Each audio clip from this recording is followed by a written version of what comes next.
Hey guys, and welcome to CANNAMAntv. My name is Connor McLeod. In this timely interview, I speak with Professor Mike Barnes. In this interview, we discuss the Cannabis Industry Council, its creation and intentions for the future, UK medicinal cannabis industry, the CBD sector and its current stage of development, the social and economic impact of a thriving cannabis industry, and speculation on what an adult use market would look like in the UK. Make sure and like and subscribe, and join me on Patreon, where, for £3 a month, you can help to build a stronger cannabis media platform. Now then, let's talk cannabis. Professor Barnes, thank you very much for joining me. Not at all. Pleasure. So in the last 12 months since we last spoke, there's a lot that's happened for the CBD sector and novel foods confusion. The hemp sector still dealing with the destruction of flower tops and the THC cap, and the medical sector still dealing with difficulty of patient access. So how have these issues related to the formation of the Cannabis Industry Council? Well, as you quite rightly say, there's a lot happening in this sector. It's going to be a really important sector post-COVID, post-Brexit. For the economy, let alone for the medical benefits of cannabis. If we just look at it from the economy point of view, it's going to be really important, or should be really important. I felt, probably going back about 3 months now, that's all, that there wasn't really a coherent lobbying group on behalf of the industry as a whole. And I mean as a whole. I mean that the hemp industry, the medical cannabis, the licensed producers, the clinics, the dispensaries, parliamentary bodies, patient groups, infrastructure bodies like, for example, Cannabis Health magazine. So there was nothing that pulled everyone together, lawyers as well, insurance companies, banks. And I thought there was time there was, basically. So I just wrote round to, I think I first of all thought of around 90 entities. It's not for individuals, it's for companies. So I wrote down to 90 companies. And I had a very, the demand, as it were, or the agreement is a good idea, really exceeded my expectations. And now we have 103 members. And that is right across the whole cannabis spectrum. There's not one constituency, if you like, of the cannabis industry that's not there. We've formed 6 subgroups: a lobbying group, media, research, hemp group, because it's got its own agendas, soon a medical cannabis group because it's got its own agendas. I won't go through the logistic detail, but there's a lot of enthusiasm. A lot of people think this is a good idea, and we want to take particularly lobbying forward to government to try and get the government to appreciate the economic value of this sector as well as the medicinal social value of the sector. And that's something I don't think people have yet focused on. The government haven't yet picked up. This is a multi-billion-pound industry, therefore with a great deal of tax revenue for the government. I never thought I'd hear myself say that we should do something to promote tax revenue for the government, but if that's what make governments tick, let's go for it. And we estimated in a paper that I did through Mapletree, about 100,000 jobs could be created. So there's a lot of work to do, but it's a really encouraging start that we've got pretty well all the industry pulling together into a coherent lobbying and a trade body, if you like. Certainly seems to be extremely timely that this is all came together. I mean, you mentioned the piece there, Mike, the report that you put in the discussion paper. How was that received by government, the 10 recommendations? It seemed quite well. I mean, there's a lot to do. The trouble is with these papers, nothing happens immediately. We sent it around to every MP, every sort of governmental body we could think of. And as on the call before this interview, we're now raising some money through the city, hopefully to actually take a much more coherent lobbying campaign forward, because it's all very well writing these recommendations. Sending it in a nice letter to number 10 doesn't get you anywhere. You've got to actively lobby for this to happen. Go and see the key politicians and the special advisors in the different departments, and it's a lot of effort. So the paper we produced, which I would say this, wouldn't I? But I think it's quite a good paper with sensible recommendations. Now needs to be taken forward. So that's our workload for at least 6 months, probably 12 months. But I'm hopeful, and if we get the Cannabis Industry Council behind it as well, behind those lobby, because ironically, the Mapletree paper was written before the Cannabis Industry Council existed. So it's a Mapletree initiative and not a Cannabis Industry Council initiative, but hopefully we can get the Cannabis Industry Council behind it. And, if we go to government saying the new industry is here speaking with one voice, listen to us, please. And a lot of the things the government can do are, I don't like the phrase, but low-hanging fruit is a sort of phrase a lot of people use. And there's things they can do very simply. I mean, one quick example is allow GPs to prescribe primarily. The GPs can do follow-up prescriptions. They can't primarily prescribe cannabis. That's something that could be done at a stroke of a pen by the Home Secretary to change the misuse of drugs regulations. So there are some things we can do quite simply and easily. Other things will take more time because it involves primary legislation, like adjusting the Proceeds of Crime Act. That may seem a bit obscure, but is actually stopping investment in the industry at the moment because foreign companies can't invest in the UK industry if they make any money at all from recreational cannabis, because that is illegal in the UK. And the Proceeds of Crime Act say that you can't benefit from any activity that would be illegal in this country, which is remarkably daft because it's perfectly legal in, say, Canada, but Canadian companies can't invest in the UK for that reason. So there are some things that will take more lobbying and more governmental coordination, more government time, and therefore more difficult. And there are other things that can be done very simply and quickly. And we want a combination of both of those strategies.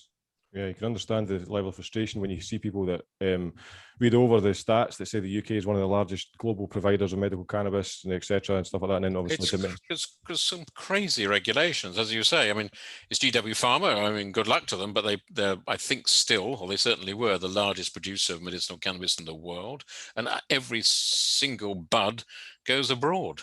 I mean, how daft is that? And then you've got hemp farmers who want to grow hemp and do grow hemp. And the bit with the medicinal value and the wellness value of the flower, they have to burn them in the fields. I mean, and so all the hemp we find on the shelves of our pharmacies around the UK is imported. I mean, how crazy is that? And probably it's crazy because the powers to be in government don't realise the craziness of some of the regulations that have come out maybe with good intent over the last 2 or 3 decades. And now the laws change to allow prescription, but a lot of the associated subsidiary laws are actually, which weren't changed at the same time, are slowing down the development of the sector. So the government needs to think, if we want this to happen, we've got to get our governmental act together and coordinate all these different regulations and sub-regulations. And that's what we'd like to see. We'd like to see that done through an Office of Medicinal Cannabis or a similar title, to coordinate across all government departments. But, let's see what we can do. Yeah, that's a very similar model to the Dutch model. I think they have a very similar dynamic. We're not looking at anything revolutionary or different here or expensive for that matter. These things are being done at the moment. All we're saying is, please coordinate it better. Okay, it may take a little bit of money to put in a few civil servant coordinators, if you will, but we're not looking at anything wildly expensive costing multi-millions. We're looking simply at coordinating the expertise that's already there.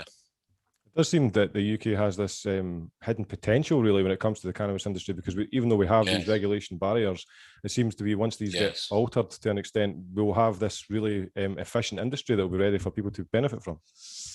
I think we could be, we're not going to be the biggest market in the world, that's probably the US. But we could be one of the key cannabis markets in the world, and that's cannabis medicinally, cannabis from the hemp point of view, industrial hemp and CBD. And eventually it goes into the recreational debate, which we haven't had yet, I think for good reason. I'd like to get the medical situation sorted before we enter any sort of recreational debate. But it could be one of the most important industries in Europe. I mean, the Germans lead the way at the moment. As you know, they're a few years ahead of us, but we really should be catching up and getting a really good quality, important medical cannabis and hemp industry in the UK. It does seem that the CBD industry, predominantly for the UK, is a real spearhead. It seems to be the UK is a global leader in the CBD industry, even with the relative confusion behind the novel foods. Do you think, is the CBD industry at that, do you think? It's rapidly expanding. I think novel foods was unfortunate. I think it was taking a proverbial sledgehammer to crack a nut. I think there was vested interest in pushing that agenda to close the small CBD companies down and make it dominated by the larger, if you like, pseudo-pharmaceutical end of the market. I don't agree with that at all. I think it was very bad lobbying by some elements in the cannabis CBD space for their own self-interest. And I think it will seriously disrupt the UK CBD market. And I think that's a great shame. Okay, I think we all have to accept there were some CBD companies that needed shall we say, better regulation. There were some sort of fly-by-night, get-rich-quick lads who, and it's mainly lads, I'm afraid, in this sector, not lasses, who could have done with being put out of business, to be blunt. But equally, there's a lot more good quality niche CBD companies producing good product, doing a great job for the customers and for the UK economy, who are going to be put out of business by a ridiculous novel food regulator environment. Do you think that the hemp sector, do you think that that's a feasible expectation that these caps will be lifted by the next growing season? I'm an eternal optimist. Yeah. Yes, I'm going to answer to that. I mean, my external thing says, yeah. My internally, next growing season, I think that's pushing it a bit. Yeah. I mean, you deal with government, lovely people, intelligent people, mainly, contrary to popular opinion, but they don't move fast. So I think next growing season is pushing it. I'll say, I'll bet you 50 quid for the growing season after that. Excellent. I hope that you're missing out for the next year. I hope that's the case. It's funny that actually the sociologist Max Weber comes to mind when you say that, intelligent people in government, but it takes a long process. It seems to be the double-edged sword of bureaucracy, where we're dealing with this compartmentalization. Yes. We're able to break down the society, and yet there's an extended process as a result of that.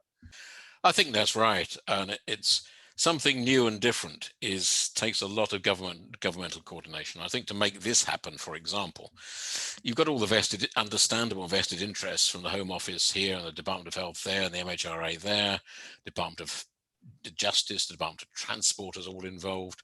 It's going to take something at number 10 level to coordinate this. It's going to be a push to get the special advisors and the policy unit at number 10 to make this happen.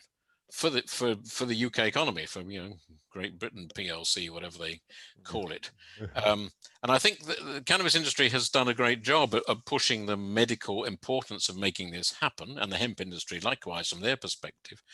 I think what has been missing from the lobbying is looking at the economic and the benefit and societal benefit of a brand new, really good industry for growth and for jobs. And that's equally important, or perhaps not as important, but probably equally important, as the medical benefits. Let's get this industry going for economy, for jobs, for growth, and for the medical benefits. And the hemp benefits, yeah. It is exciting times, Mike. I mean, the Isle of Man, Guernsey, Jersey, these seem to be leading the way in the UK. They do. I mean, and good luck to them. The Crown dependencies have grasp this opportunity, and they've seen what at the moment the UK government hasn't seen, or at least hasn't publicly seen. And I think some of the things being done in Jersey now, for example, I think the figures in Jersey is a population of about 100,000 in Jersey, and I think about 2,000 people are now benefiting from medicinal cannabis. And the generally accepted figures are 2 to 3% of the population would benefit from medicinal cannabis. So, and Jersey have seen that opportunity for growing, for exporting, for extracting, as are Guernsey, a little bit behind, but they're getting there. And the Isle of Man's paper, I think, was a really good, well-written, exciting paper for growth in the Isle of Man. Again, good luck to them. Do you think things like CanCard and I think it's Medicard will have a place when the medical cannabis becomes more accessible? I hope so. Because sadly, at the moment, as you know, there's only 3 NHS prescriptions, which is just appalling. 3 children, high-profile children, I think is very, very sad. And of course, it's all private, and I think that's extremely sad because it excludes many people from obtaining a medicine that the government has said should be legal. They can't get at it unless they want to pay. Unless you're on the T21 program, we're looking at £400 or £500 a month, and that's way out of the league of most people. And so most people still, sadly, fall back on the black market because it's only just more affordable, actually, but it is probably more affordable. But they don't know what they're getting. You don't know the quality of the product. You still criminalize yourself by getting it. So I think at least getting the CanCard and similar systems up and running, so people with what essentially is illegal product can at least say, I'm using it for my personal medical benefit, and hopefully the police forces will say, okay, on your way, as long as you're not got large quantities and you're not dealing, and you're just using it privately for your own use. My view is the CanCard system will support that agenda, and I'm all for that. what I even more for is getting it available in the NHS so people don't have to have the CAN card in the first place. I mean, you mentioned the Project 21 there. How much of an impact do you think that will have? Because inevitably, I think the results that will be collected will be what everybody expects, most likely, I think. Yeah, and as they've produced 2-3 papers already. I think it's a great project. There's only at the moment about 1,200 people on the project at the moment, so they're a bit of a way off 20,000, but that was not helped by COVID. They will get there, there's no doubt. It's a great project because it gets the costs capped at £150 a month. Still a lot of money for many people, but it's better than £400 or £500 a month. Yeah. And it's a really good, academically sound, quality project. Drug Science is an excellent, well-established academic organization, and I think the papers they produce, people should sit up and listen. And I'm sure, I shouldn't prejudge the results, no one can prejudge the results, but I mean, the early indication is, as we think, cannabis is really remarkably helpful for all sorts of conditions, and proving that, proving the thing we know already, but proving it in an academic sense, enough to persuade NHS consultants to prescribe it, is, I think, a really, really good project. Good luck to them. Hopefully they'll complete that by about the end of next year. So, I mean, just before we get going, the July 14th, the United States proposed a draft bill for legalizing federal cannabis. I mean, inevitably, in the next short period of time, hopefully, that there will be a knock-on effect to the UK. If you were to speculate on an adult market in the UK, what do you think that would look like? Dispensaries with privately run clubs, do you think? I think there's many, many models that have been done around the world. The clubs is a perfectly good model. And there's many clubs in this country, as I'm sure your viewers will know, and some of them do a really good job. Yeah. What would it look like? I hope that it won't be a sort of Wild West. There's a risk with the recreational market coming aboard. That, we've seen fast buck merchants appear for medicinal cannabis and CBD, and there'll be equally more fast buck merchants, so I can phrase it like that, if it becomes recreational, which I think will be a pity, because we want a good quality market with safe product and a knowledgeable people selling it. Yeah. So I think if we go down that route, and I've always avoided that because I don't want to dilute the medical agenda, but if we go down that route, I think it works. Some of the concepts in Canada and some of the states, of course, like California, where you have bud tenders, really properly trained cannabis experts, if you like. You can really, if you go into those shops, you get, and you explain what you want, and they can help and guide you through it, and you can guarantee good quality product.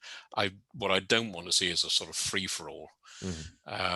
So I hope if it does come, and I think it will probably, it seems to be the general trend, if you can call it that, across the world, is that medical comes first. People realize that medical is safe, and you're not going to get a load of people going psychotic in the streets. And okay, let's now have a sensible adult debate about socio-political ramifications of making recreational use legal. I think we'll see that. Generally, I think the UK is a bit of a conservative nation when it comes to that. But we're seeing the beginnings of it in Europe, like Luxembourg, isn't it? And a little bit in Switzerland, I think, and a few other places. I think it will happen. I think it's inevitable. But as I say, I've kept out of that debate because people have already accused me of being a sort of Trojan horse for getting recreational into the market and making tons of cash. And I'll be honest, I hope that's true, but I'm not gone into this space. I'm not gone into this space for that reason. I've gone into it because I want to see people who deserve a good quality medicinal product to get that medicinal product free on the NHS. That's my agenda. Then I'll leave the debates about recreational to others. I'm too old. It's like cryptocurrency, I don't understand, let alone that. So I'll duck that one. No, that's fine, mate. I certainly don't see you as a Trojan horse. I mean, I actually gingerly left that question to the end of the interview because of that reason. So just the very last thing we'll say before we get going, is personally, on a personal level, what do you see as the most exciting element of the UK cannabis industry at the moment? I'd like to think the most exciting element is getting our own pardon the pun, homegrown industry up and running. There's some really good farmers in the UK who want to get into this space. They're being slowed down by unnecessary bureaucracy. But I'd love to see is a proper UK industry that is a proper industry, a good quality industry, an ethical industry, an industry that gets a good quality medicine in the hands of as many people as possible. And that's the most exciting thing, because I think it's getting there. I really do feel there's a bit of a turn. I think if you ask people now, do you support medical cannabis? I mean, that argument's won. Yeah. 85% of the public, 85% of doctors even, yes, would say yes, but I don't want to do it. Ask them, okay, will you prescribe it? If you support it, no is the answer. Yeah. But I think that argument's won, and it's lovely to see that, and I want to see it develop more coherently with more coordination than it has done, supported by the government. It's an exciting time to be in the cannabis space, because things change almost weekly sometimes. Yeah.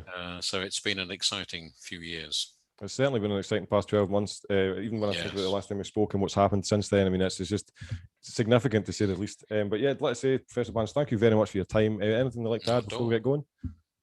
No, I think that's covered it all. Thank you for asking me on again, and I'm happy to come back in another year and tell you what has happened and what's not happened over the next 12 months. But hopefully one of these days we'll say we did it, and we can move on. You can stop interviewing me. Thank you for that, Mike. I'll make sure to keep that in. Okay. Thanks for your time, Mike. I really appreciate it. Thanks to Professor Barnes for giving me his time, and thanks to you for sticking around until the end of the video. I sincerely hope you enjoy the content. I'll see you next time.